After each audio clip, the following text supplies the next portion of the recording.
Hello everyone. आज के इस वीडियो में हम बात करेंगे CUET के डोमेन स्पेसिफिक सब्जेक्ट में पॉलिटिकल साइंस की। और ये पॉलिटिकल साइंस का हमारा तीसरा वीडियो है, यानी कि पहली बुक का तीसरा चैप्टर। देखिए बच्चे, ये चैप्टर आपका डिलीट था, ठीक है। तो आपको CUET में पढ़ना है। CUET के लिए आपको कोई भी चैप्टर ऐसा नहीं है जो डिलीट हो। ये सिलेबस से डिलीट था CBSE में, लेकिन अब आपको CUET के लिए पूरी की पूरी किताब पढ़नी है। तो इस चीज़ को ध्यान रखें। और तीसरा चैप्टर मैं आपको आज कराने वाला हूँ, ठीक है। चैप्टर तीसरा जो है हमारा वो है US dominance in world politics, यानी कि समकालीन विश्व में अमेरिका का वर्चस्व, ठीक है। इसके इंपॉर्टेंट MCQ क्वेश्चन कराऊंगा। और आप हमारे नए चैनल यानी कि ग्रेजुएशन वाले चैनल एकलव्य स्नातक को सब्सक्राइब जरूर कर लें, क्योंकि यहाँ पे आपको ग्रेजुएशन की सारी वीडियोस मिल जाती हैं, ठीक है। आप ग्रेजुएशन में आने वाले हो तो आपको जो भी आपके सब्जेक्ट होंगे उसकी वीडियोस के लिए आप हमारे नए चैनल पर जाइए, उसको सब्सक्राइब करें, वहाँ पे आपको वीडियोस मिल जाएगी। मेरा नाम है सतेंद्र प्रताप और आप मुझे इंस्टाग्राम पे फॉलो कर सकते हैं। कोई डाउट हो, कुछ पूछना हो तो आप मुझे वहाँ पे मैसेज कर सकते हैं।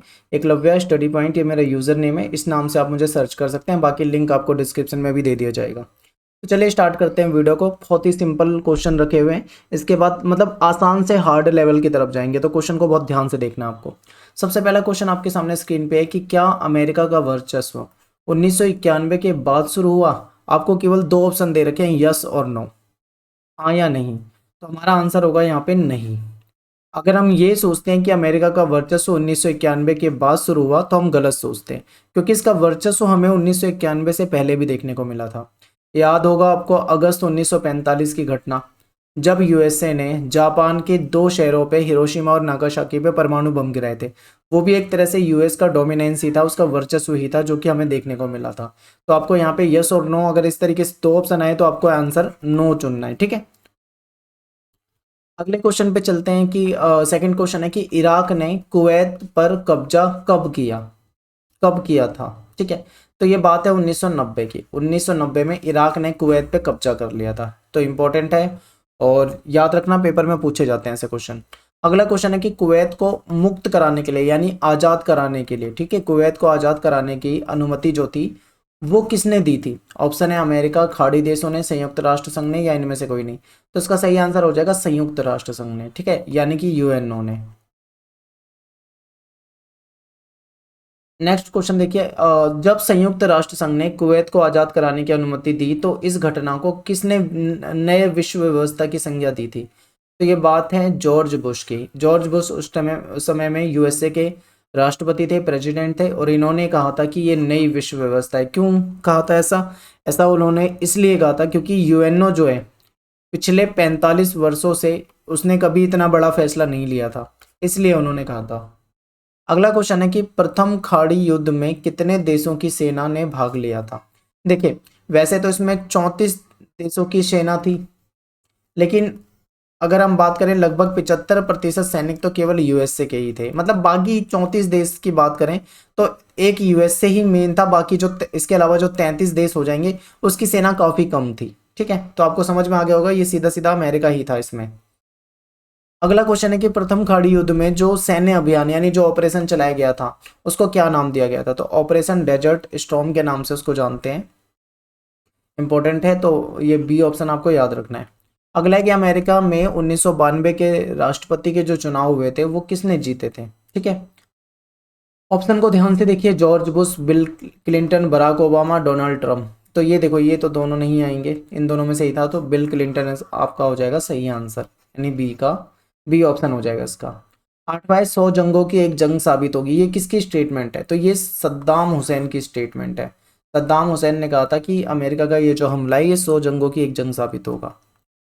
अगला है कि प्रथम खाड़ी युद्ध के दौरान जो सैन्य अभियान था इसका प्रमुख जो थे वो कौन थे। तो ये थे नॉर्मन श्वार्ज़कॉफ, ये मेन लीडर थे, ठीक है। इसमें इसका मतलब आप ये कह सकते हो इस ऑपरेशन का इन्होंने नेतृत्व किया था, ठीक है। और हाँ, एक चीज़ ध्यान रखें, CUET के लिए हमने टेलीग्राम पे ग्रुप बना रखा है। उसके लिए आपको क्या करना है, टेलीग्राम पे जाके CUET ESP सर्च करना है, इससे हमारा ग्रुप मिल जाएगा, आप वहाँ ज्वाइन हो जाइए। अगर आपको यहाँ से नहीं मिलता है तो आपको लिंक डिस्क्रिप्शन में दे देंगे, वहाँ से भी आप ज्वाइन हो सकते हो। अगला क्वेश्चन आपके सामने है कि अमेरिका ने प्रथम खाड़ी युद्ध के समय में कौन से बमों का प्रयोग किया था। तो स्मार्ट बमों का प्रयोग किया था, इंपॉर्टेंट है, ये भी आपको याद रखना है। ऐसा कहा जाता है कि अमेरिका ने जो पहला खाड़ी युद्ध था उसमें जितनी रकम खर्च की उससे ज़्यादा उसे बाकी देशों से मिल गई थी। किन से मिली थी उसे? ऑप्शन है जर्मनी, जापान, सऊदी अरब या फिर उपरोक्त सभी। तुम्हारा आंसर हो जाएगा उपरोक्त सभी, क्योंकि जर्मनी ने भी पैसे दिए थे, जापान ने भी दिए थे और सऊदी अरब ने भी दिए थे। अगला है कि अमेरिका में 1992 में राष्ट्रपति कौन बने? Question number 12। तो ऑप्शन देखिए एक बार, बिल क्लिंटन। आई थिंक मुझे लग रहा है क्वेश्चन शायद रिपीट हो रहा है। अगला क्वेश्चन है कि बिल क्लिंटन जो थे वो किस पार्टी के थे? Question number 13। तो ये डेमोक्रेटिक पार्टी से थे, ठीक है, इंपॉर्टेंट है, याद रखना है आपको। क्वेश्चन नंबर 14 है कि क्लिंटन ने डैश को अपना चुनाव प्रसार का मुद्दा बनाया। तो देखो इन्होंने घरेलू नीति, ठीक है, याद रखें, घरेलू नीति जो देश के अंदर के मामले थे इनको मुद्दा बनाया था और नरम मुद्दों पे इन्होंने चुनाव लड़ा था। क्वेश्चन नंबर 15 है कि बिल क्लिंटन कितने वर्षों तक राष्ट्रपति रहे? तो 8 वर्ष तक रहे थे, इंपॉर्टेंट है, ये भी आपको याद रखना है। इसके बाद है कि 1999 में कोसावो पर अमेरिका का हस्तक्षेप के बाद डैश की सरकार गिराकर डैश की सेना काबिज हुई। तो यहाँ पे स्लोबोदान मिलोसेविच की सरकार गिरा दी गई थी और नाटो उस पर क्या हो गया था? काबिज हो गया था। तो फिर आपका यहाँ पे आंसर क्या हो जाएगा? क्वेश्चन नंबर 16 का ए हो जाएगा, ठीक है। क्वेश्चन नंबर 17 देखिए, सन 1998 में नैरोबी और दार ए सलाम के अमेरिका के जो दूतावास थे इस पे बमबारी के लिए किस संगठन को जिम्मेदार ठहराया, ठीक है, गया? Question number 17। तो जो आतंकवादी संगठन है अल कायदा, इसको ठहराया गया था जिम्मेदार। अगला क्वेश्चन है 18वां कि 1998 में अमेरिकी दूतावासों पर बमबारी के जवाब में क्लिंटन ने कौन सा सैन्य ऑपरेशन के लिए आदेश दिए थे? Question number 18। तो ऑपरेशन इनफाइनाइट रीच। तो एक बार ऑप्शन बी देखिए आप, ऑपरेशन इनफाइनाइट रीच, ये दिया था इन्होंने आदेश कि इसको चलाओ। जब अमेरिका ने सूडान और अफगानिस्तान के अलकायदा ठिकानों पर क्रूज मिसाइलों से आक्रमण किया तो अमेरिका पे क्या आरोप लगे? तो इन पे आरोप लगे थे कि अंतर्राष्ट्रीय कानून की कोई परवाह नहीं करी थी इसने, संयुक्त राष्ट्र संघ से कोई परमिशन नहीं ली थी और केवल आतंकवादी नहीं बल्कि वहां पे जो नागरिक ठिकाने थे उनको भी निशाना बनाया था। यानी तीनों ही ऑप्शन आपके यहाँ पे सही है। तो आंसर क्या हो जाएगा? उपरोक्त सभी। क्वेश्चन नंबर 20, अमेरिका रक्षा का जो रक्षा विभाग जो है उसका जो हेडक्वार्टर है वो कहाँ पर है, मुख्यालय? तो ये पेंटागन में है, ठीक है। क्वेश्चन नंबर 21 देखिए, 9/11 की घटना में लगभग डैश लोग मारे गए थे। कितने लोग मारे गए थे? तो लगभग 3,000 के करीब लोग मारे गए थे। जापानियों ने पर्ल हार्बर पर हमला कब किया था? तो ये 1941 में किया हुआ था, ठीक है। डैश में एक देश बना था तो ये 1776 में बना था। ये पेपर में ना आता है ये क्वेश्चन कई बार, अमेरिका वाला, तो ये याद रखना है। और 9/11 की घटना के बाद अमेरिका ने,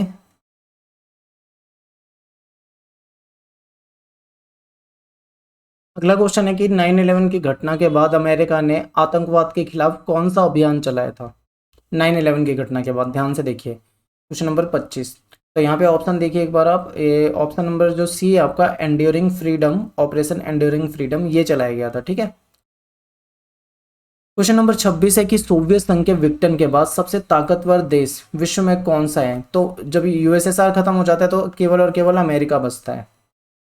अमेरिका द्वारा ऑपरेशन एंड्योरिंग फ्रीडम के दौरान किसे मुख्य निशाना बनाया गया था? तो इसमें अलकायदा को बनाया गया था और जो तालिबान का शासन है अफगानिस्तान में इसको बनाया गया था। यानी कि आंसर हो जाएगा ए और बी दोनों। क्यूबा के निकट डैश नौसेना का एक ठिकाना ग्वांतनामो बे में है। तो देखो क्यूबा के निकट अमेरिकी, ये जो ग्वांतनामो बे में एक खुफिया ठिकाना जो है नौसेना का वो अमेरिकी है, यानी अमरीकी है, ठीक है, अमेरिका का है। अगला है कि अमेरिका ने इराक पर सैन्य हमला कब किया था? तो ये 2003 में किया था। और क्वेश्चन नंबर 30 है कि अमेरिका ने इराक पर सैन्य हमला किया, इसे क्या कूट नेम दिया गया था? Question number 30। तो इराकी फ्रीडम, इसको ऑपरेशन इराकी फ्रीडम दिया गया था नाम, ठीक है।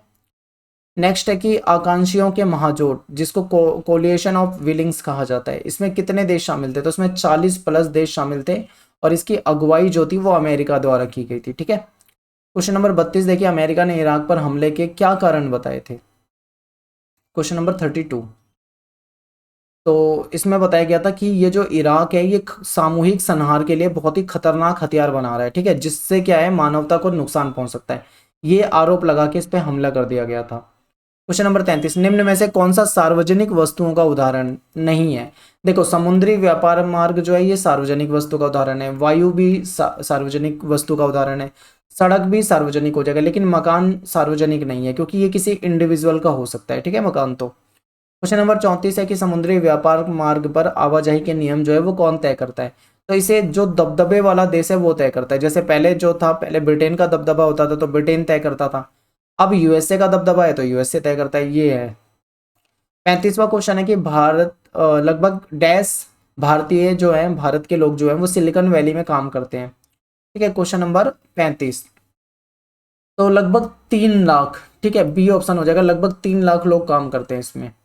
अगला क्वेश्चन है किस प्रणाली के तहत वैश्विक व्यापार के नियम तय किए जाते हैं? तो जो ब्रेटन वुड प्रणाली थी इसके तहत किए गए थे। इसके तहत क्या हुआ था, जो यूएस का डॉलर है जिसको यूएसडी कहा जाता है, इसकी वैल्यू बढ़ गई थी और डॉलर को अंतर्राष्ट्रीय व्यापार का एक माध्यम बना लिया गया था, ठीक है।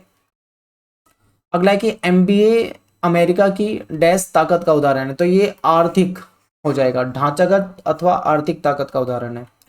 यूनिवर्सिटी ऑफ पेंसिल्वेनिया में डैश नाम से विश्व का पहला बिजनेस स्कूल जो था वो खोला गया था। तो ये वार्टन नाम से खोला गया था, ठीक है। अगला है कि विश्व का पहला बिजनेस स्कूल की जो स्थापना है वो कब हुई थी? तो ये 1881 में हुई थी। सॉफ्टवेयर के क्षेत्र में भारत के कुल निर्यात का कितने प्रतिशत अमेरिका को जाता है? तो लगभग 65% जो है अमेरिका को जाता है। इंपॉर्टेंट है।